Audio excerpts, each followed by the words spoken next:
So here we are.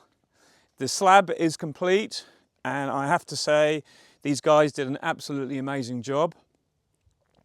You can see now what I was trying to explain, that we have a middle aisle and we have the main area, and all around now we have somewhere to put the base of the building on. And I'm going to go through the processes that we did to get to this point when we did the last pour. So I said to you it was going to be 5 cement lorries. I lied, it was 4. So obviously we had a team of 2 guys initially that were the stonemasons. They then organised a bigger team, subcontracted a load of guys in to do the main pour, and I think it was really cool what they did because we got it done really quick. So this is how it all started on this far corner here. And it was so early in the morning, it was just as the sun was starting to come up, but it was still dark. So they pulled the first bit, this corner first, with the first lorry. You can see that right now.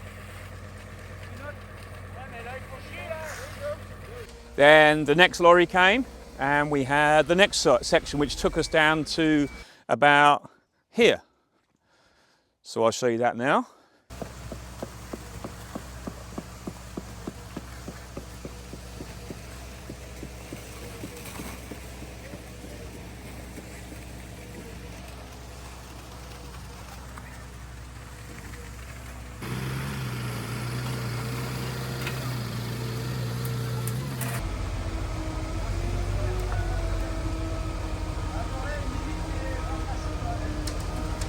And then the next section came and we went to up here. That was the 3rd lorry. And then we had one more that took us to finish this part where all the electrics are, which are just down here.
Which I was really pleased about because that all went really well, and they all held into place till they dried.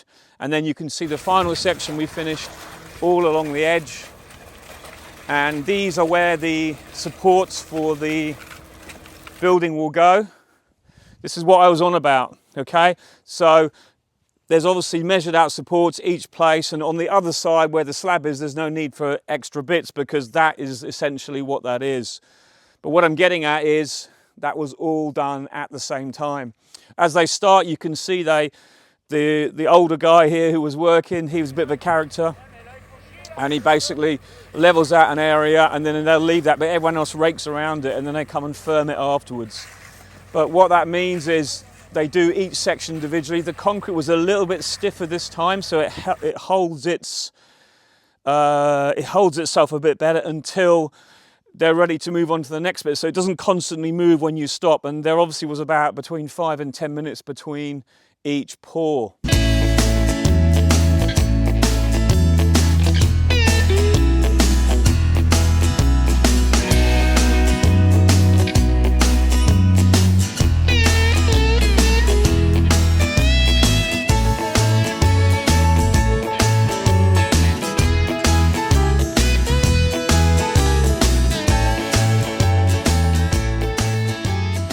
And And then as they finished, then the other guy came along with the tamping down thing just to give it that finish. But that wasn't it, because at about 4 or 5 o'clock in the afternoon, these two guys came back and they started then polishing the slab, which is why we've got the finish we've got now. I can tell you now, it's difficult to tell because it's so smooth, this.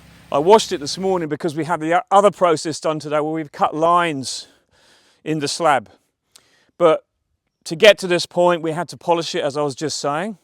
So the two guys came back in the afternoon and they started polishing, and they go over it first, and with a machine with 4 blades that constantly spins. It's like a liquidizer without any cutting blades. It's more of a smoothing blade, so that kind of action. And I go up and down, up and down. And that basically levels out the whole floor initially while it's still wet. The next process for them was to add some quartz, and it's called Durolit, I think, the product name. But anyway, basically they cover the whole surface in this kind of quartzy material, and that does 2 things.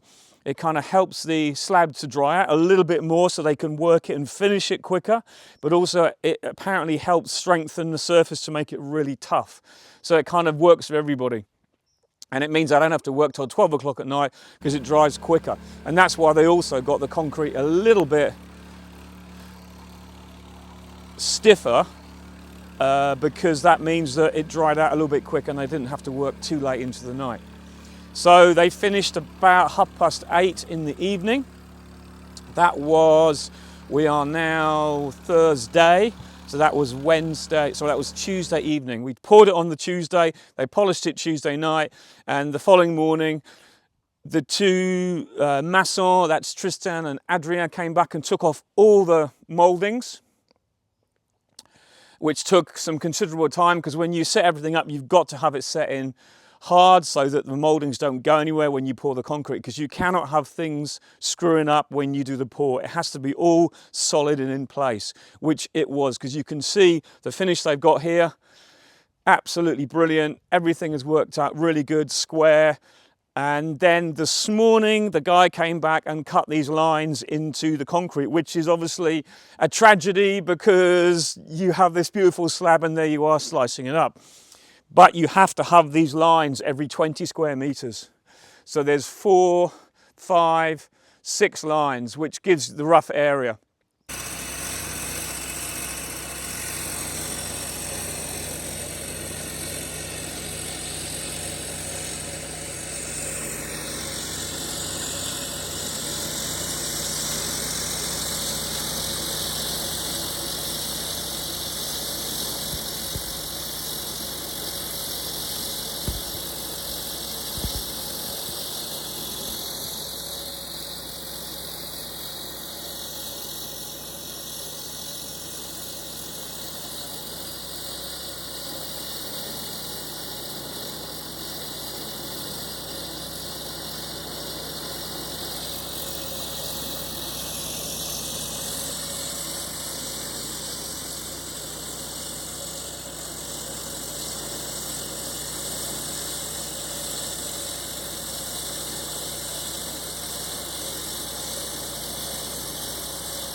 So we've got, this area is 200 square meters and the other area is 100 square meters where the underfloor heating is going to be. But you can now see where it's all going to happen very easily. Okay, so he cut the lines in. I've just washed it off this morning because I wanted to have that perfect finish, to see it all once, all clean. It'll probably get full of leaves. It'll probably get full of a few bits and pieces. But the main thing is, we've got to this point where the floor has dried without any cap pores on it, and it is absolutely beautifully smooth. I don't have to worry about it now. It'll continue drying the next few days for a couple of weeks. The building is still supposed to be coming on the 16th. Just had notification of that. They're loading it on the 15th, so that's the Thursday. They'll drive from Belgium then and arrive here for the Friday morning where it'll be unloaded. And now, because the slab is done earlier, we can unload most of the equipment to one end of the slab, and I imagine they'll probably start work the other end. And what that means is, because this is solid enough and hard enough, it won't damage the slab as long as we don't push pallets on it. As long as we just put them on it, we can unload and work on the slab. So everything is ready for the next phase, which is erecting the building. So that will be done then. Also, I will say that the price of the slab came in a little bit cheaper than I expected, because there's things they'd put into place, and in the heat of the moment and all the quotes I've been getting, and I actually forgot to check how much we'd needed during the process, and I got a nice surprise that, so now I've got a little bit more money in the budget to finish all this over here. So this far end here, you can see this huge pile of soil. As I said, we're going to have to put a slab in front of here, but it will do two things. It will mean that I can park another vehicle alongside, but it will also get rid of this pile of soil and make this whole area functional. And we'll have to put a drain in here, and that'll be another thing we do. But we've got quite a bit of stone there. You might just see the stone. There's a lot of stone to dig out, and that can go under the driveway when they come back. But the whole thing will be done at the same time. So there'll be a lot going on then, but it's planned to be done as soon as the building is up. So I'll try and explain the next phases. Obviously, I've got underfloor heating going in here, and so we put polystyrene into this, and the polystyrene comes up by about 50 mil, and the polystyrene has little nodules in it that allow you to push the piping in for your underfloor heating, and you can see by this picture I'll show you now. This is what it looks like when it's just been put in. So that will bring the edge up to about, still to 50 mil. And then on top of that, then we put the concrete scree, which is called a Chap liquide, but it's got a chemical in it that helps it stop shrinking, but also helps it conduct heat. And that then is poured over the whole thing, and it will probably be 2 lorries full, maybe 1, I'm not sure yet. The long and the short of it is, that can only be done once the building is built. So I've asked the building company who are going to erect the building, can they come and start earlier? And that's what I'm waiting for, because if we can get 2 weeks on this build, obviously I'm going away to Cayman's Hive Live conference in America, which is going to be absolutely fantastic. The conference is the 5th, 6th and 7th, and I'm back on the 9th or 10th, which is the Tuesday or the Wednesday the following day in January. But I'm not going to be here. So what I've said to the guys is, if they can start the 2nd of January, which is obviously the day after New Year's Day, which where everyone in France gets back to work, that means I can be here on their first day, and I'm happy just to let them get on with it, because there's nothing I can really do when they're putting up a building. They won't want me around anyway, because I'm going to be getting in the way. It would be lovely to be here to take pictures, but at the end of the day, there's not a lot I can do about that. I would rather be having the thoughts that the building is getting on here, so that when I get back, we can get this underfloor heating done, we can get the electricity connected, we can get the capping done on this finished, then it's got to dry for a week. So all this takes time and process. So it's going to take a fair bit of time. I'm hoping that the building will go up in about 2 to 3 weeks, but I don't know for sure yet. I'm just waiting to hear back on when they're going to start. So all these things it's all great, all this, but it just moves me on to the next phase of the build. This has gone so much better than I ever even dreamed. We now have a perfect slab, which has been poured correctly, which is really smooth and lovely. And now it means that whatever I do on this afterwards, the floor won't get damaged, and the building should sit on here absolutely perfectly. I mean, you know, this is just like more than I ever even dreamt it would be, and it's absolutely spot on and on budget, in fact, slightly under. So as I said, there's loads and loads of things to do, loads and loads of things coming up that are going to be all challenges that have got to be worked out.